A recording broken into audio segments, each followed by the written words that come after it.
Hello, everybody. Welcome back to my channel, The Informed Citizen. My name is Dwayne Brown, and thank you for coming back. So, today's video is going to be a continuation of a series of videos that I'm doing on governments. Overall, I want to talk about government on the state, the federal, and the municipal and city level. We've already began our discussion of the federal government. Our two prior videos talked about the role of the legislative branch of the federal government. We talked about Congress. We talked about the roles of the House of Representatives and the Senate. And we talked about how laws are passed in the United States. In a video after that, we talked about the role of the executive branch. In particular, we talked about what the President of the United States does. We talked a little bit about what his role is in helping to pass laws. For example, um, when a bill passes the House of Representatives and the Senate, the president must sign it to law, or he can veto it and send it back, or the Congress has different mechanisms where they can override a veto and it can still be law. We talked about that briefly. We also talked about briefly the role of the cabinet and certain executive offices and how they help the president govern the United States effectively and enforce the laws. So today's discussion is going to be about the third branch of government, and that's going to be the federal judiciary, the federal judicial system of um, government. Now, a little bit of housekeeping here. So, the Informed Citizen YouTube channel is a new channel that I'm starting. And as I said in my introductory video a while back, the intent of this channel is to take complicated topical subjects and try to break it down into easily digestible layman terms that the average person could understand. And I'm the average person. I am not a subject matter expert on anything. So this channel is really a service to myself as much as it is a service to you all who are watching and to society in general. There's a lot of information out there, a lot of false information out there, a lot of false narratives out there. So my intent is to try to find out what the truth is and explain it in a way that everybody can understand it. And hopefully I learn something, and hopefully through my learning process, I can help you learn something. Now, I want this channel to be successful, and part of the mistake that I think I made in my early videos was I was trying to be something that I'm not. I watch a lot of YouTube videos on my free time, and there's a lot of YouTubers and content makers that I appreciate their work and I like what they do and I want to be like that. But the way those guys are, they've been doing this for a long time. I can't be them. I can only be me. So I'm gonna try my best here forward to give you my authentic self, give you the real Dwayne Brown. So what that means? That means that in addition to just trying to report the facts like a newsman, I'm going to offer my opinion and tell you how I feel about some things, even knowing that you may not agree or not. And secondly, I think I'm going to start introducing wine into the situation because let's face it, when I'm not making YouTube videos or working or doing whatever else, I'm usually enjoying a glass of wine. So this wine is an effort to help me relax. So I'll share with you before we get into what today's video is about, what I'm drinking. So what I'm drinking is a blend that a friend of mine gave me for Christmas a while back. It's not very expensive, but it's a little sweet, it's a little good. It's called Menage a Trois, something I picked up at Publix. This particular bottle has been sitting in my wine refrigerator for about a month, and it's not even the first time I opened it tonight. I actually opened it a month ago, so they say that once you crack open a bottle of wine, you should drink it within a couple of days. Some people suggest you throw it out. We don't throw out wine around here, okay? So I'm going to talk about this thing and enjoy a little wine in the process, okay? So let's talk about the federal judicial system, the third branch of government. Now, why is it important to talk about this? With every video, with every topic, I would like to at least state why I think it's important. Now, it's important for kind of three reasons. Now, the first reason is in the news generally, there's often a lot of stuff that talks about the Supreme Court or certain cases that's uh, going on out there, right? And some of those examples are Roe versus Wade, the abortion issue. A real big one is all the stuff that happened with the January 6th attack on the Capitol, the result from the 2020 election of President Joe Biden. There's a lot of talk in the news about um, certain people of the former president bringing cases to the courts um, regarding election fraud. And, the big takeaway from that is that they haven't found a single case where they rule in favor of the people bringing, these cases to the courts. And often there's a lot of confusion among people about what exactly the courts do, what the Supreme Court does, how they get there, how it's organized. So, we're going to talk a little bit about that now. This is not going to be some in-depth discussion on, legal matters, and it's going to be just basic level stuff. Okay, so as I stated in earlier videos, it's important that when we talk about these things, whatever they may be, that we get our information from legitimate sources, because that's a problem, as I see it, that we have in this country. A lot of people believe a lot of things that are simply wrong. There's a lack of trust in the legitimacy of news sites. I can't tell you who you should trust, but there is a general consensus out there among people about what sources are legitimate and what sources are not legitimate. So for this talk, the three sources I'm going to be referencing mainly is Britannica.com, Justice.gov, and Archives.gov. That's why it's really sweet. All right. The federal judicial system derives its authority from the Constitution, and specifically, it gets its authority from Article 3 of the Constitution. Now, if you remember, um, Article 1 of the Constitution, as we talked about in the earlier video, um, sets up how laws are passed in the country. It's the legislative article. It sets up the Congress, the House, the Senate, how they're numbered, how they're populated, and how they pass laws and stuff. Article 2 talks about the executive branch. It defines who is qualified to be president and what the roles and responsibilities of the president are. Article 3 sets the tone for um, the judicial system. Okay, so we have a body that makes the laws, we have a body that enforces the laws, and now we're talking to the body that interprets and rules on the law. Now, a reading from the article says that the judicial power of the United States shall be vested in one Supreme Court and in such inferior courts as the Congress may from time to time ordain and establish. The judges, both of the Supreme and inferior courts, shall hold their office during good behavior and shall at stated times, receive for their services a compensation which shall not be diminished during their continuance. So, the takeaway from that is that um, the Constitution sets a Supreme Court, but it also says that Congress can make courts that are inferior to the Supreme Court. The Supreme Court being the ultimate arbiter of these things. Um, Article 3 places judicial power in the hands of the courts. The Constitution is interpreted by the courts, and the Supreme Court of the United States is the final court of appeals from the state and lower federal courts.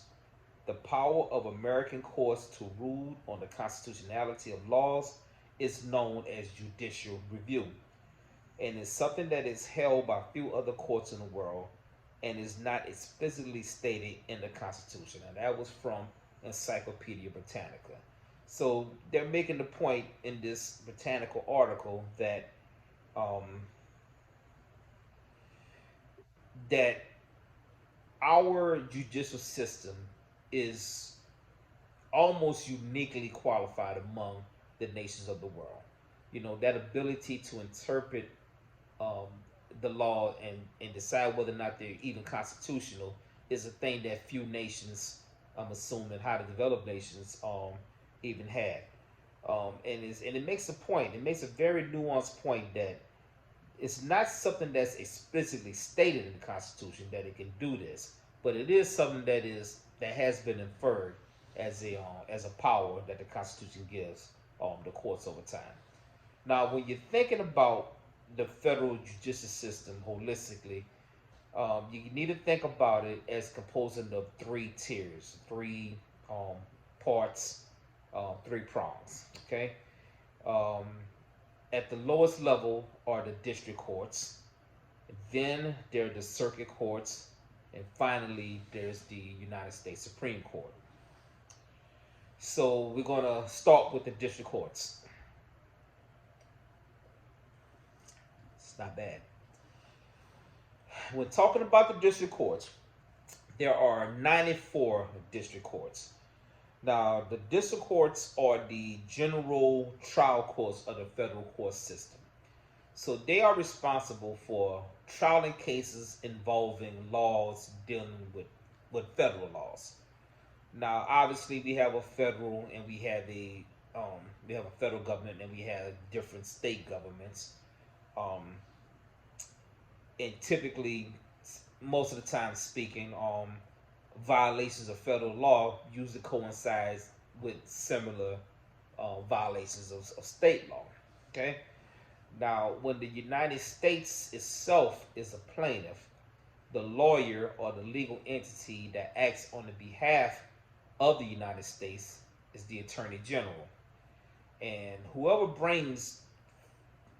acts as the plaintiff in a federal case, they get to decide whether or not a case is going to be tried in the state courts or the federal courts. So typically, what happens is if there's some sort of federal issue that needs to be resolved, it starts there. It starts in the federal level. It can involve state laws if it involves a conflict between the states themselves. If you live in Georgia, for a long time there's been a battle of water rights of a lake between Georgia, Florida, and I think Alabama. And when there are matters involving tax or something like that. So, there's some discretion about, where a trial is going to start. Now, district courts, there are 94 district courts across the United States, and each one of those district courts are headed by a judge. And this judge is appointed by the president and is confirmed by the Senate. Now, there are 94 district courts, and there are also lower courts, district level courts, that are specific to certain subject matters. Like, for example, there are federal bankruptcy courts out there in the United States, and they all have their judges that are appointed by the president and confirmed by the Senate. So, each district court has a judge that's in charge of that district, and the districts are arranged geographically throughout the United States. And those district judges are basically high-level managers in charge of running those courts and overseeing the employees and the proper performance of those courts. They're appointed for life, and as the Constitution stated, for the Supreme Court and for the inferior courts, which the district courts are an inferior court, they're paid for their time. They serve for life doing good behavior. They can be removed for bad behavior by impeachment. Now, that's the district court level. Now, once the federal district court has decided a case, the case can then be appealed to the United States Court of Appeals. So, case starts in the district courts. There's a judgment. There's an appeal process if needed, and that appeal process goes to the circuit courts. Now, just like the district courts that are lower, um, there's a system of courts in the United States also. There are 12 federal circuit courts that divide the country into different regions. And each of those are appointed, each of those circuits are appointed a judge also by the president and confirmed by the Senate. So the Circuit Court of Appeals, and there's 12 of them, and those, they're geographically arranged. You might have heard about the Fifth Circuit Court of Appeals in the news. I think the headquarters for that, or the home base for that, is actually in New Orleans, my hometown. But different parts of the country are grouped into different circuits, and then each of those circuits have their own judge that's assigned to them by the president and confirmed by the Senate, just like on the lower one. And there's 12 of them. And so that's what happens. They rule on whether or not the lower courts got it right. They may overturn a decision, or they might kick it back down to the district courts again. Now, once we get out of the circuit court, the next level up from that, on a federal level, the final arbiter of these things is the United States Supreme Court. The Supreme Court of the United States is the highest court in the American judicial system. It has the power to decide appeals on all cases brought in federal court or those brought in state court but dealing with federal law. The Supreme Court, and I didn't know this, is not required to hear appeals. I thought that you can always take something from the federal courts to the Supreme Court, but apparently that's not a guarantee. The Supreme Courts, in most cases, get to decide whether or not they're going to hear an appeal. All right. And apparently, according to Encyclopedia, according to Justice.gov, about 1% of the applied for appeals are actually heard by the Supreme Court.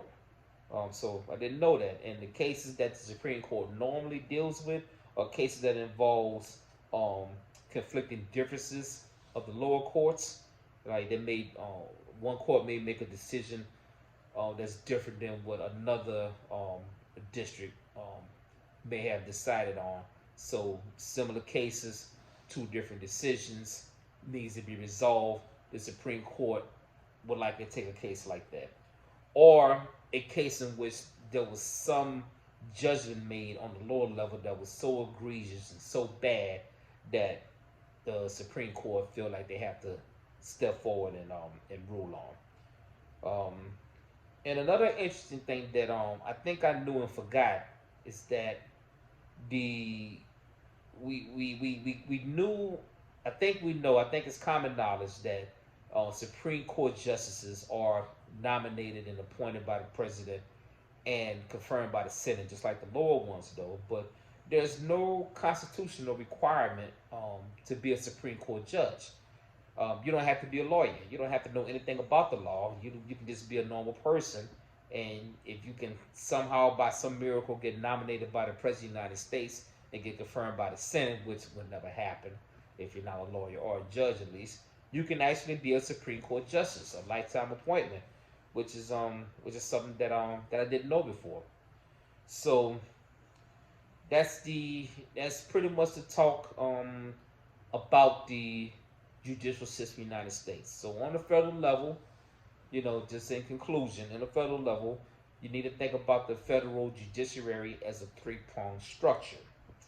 All right, it's part of a three-pronged structure. And the three layers of that structure is the legislative branch, which makes the laws, the executive branch, which enforces the laws, and the judicial branch, which interprets and rules on the constitutionality of the laws. So together, by separating those legal responsibilities and caveats and whatnot, you have a system in which you may have heard reference before of checks and balances, right? So we have a president who has substantial power and authority, but a president is not a king or a dictator or a monarch. The president can only do things that are legal. laws are only passed in conjunction with the president, only passed by a separate branch, right? Um, if it turns out that a law is passed that's not constitutional, then the counter to that would be the judicial system that puts a check on that. So what we have in this country, ideally, is a system of checks and balances, where one branch of government doesn't have too much power concentrated in it, and all the other members of those three prongs help balance each other out, and ideally, theoretically, mostly practically, give us a society that is, safe and equitable for everyone, ideally. Obviously, we have a lot of work to move on to do with that. So, moving forward, um, I hope that I have, in some small way, provided some basic understanding of the judiciary. I hope that I provided some sort of framework to think about these things when you hear them in the news. You can have a better understanding. And from the sources that I listed earlier, if you want a more in-depth review, those sources are a good spots to go to learn more about it. And hopefully that, all this will make us a more informed citizen. So, as I leave you tonight, I want to thank you for joining me this week. If you like what you heard today and interested in the things that I have talked about and going to be talking about, I encourage you to like this video and hit the subscribe button to help me grow the audience and help me learn how to make better videos. And as I leave, I will implore you and encourage you to remember to love God, to love yourself, and to love one another. Thank you, everybody. Thank you for joining me on Informed Citizen, and I'll see you next time. Bye-bye.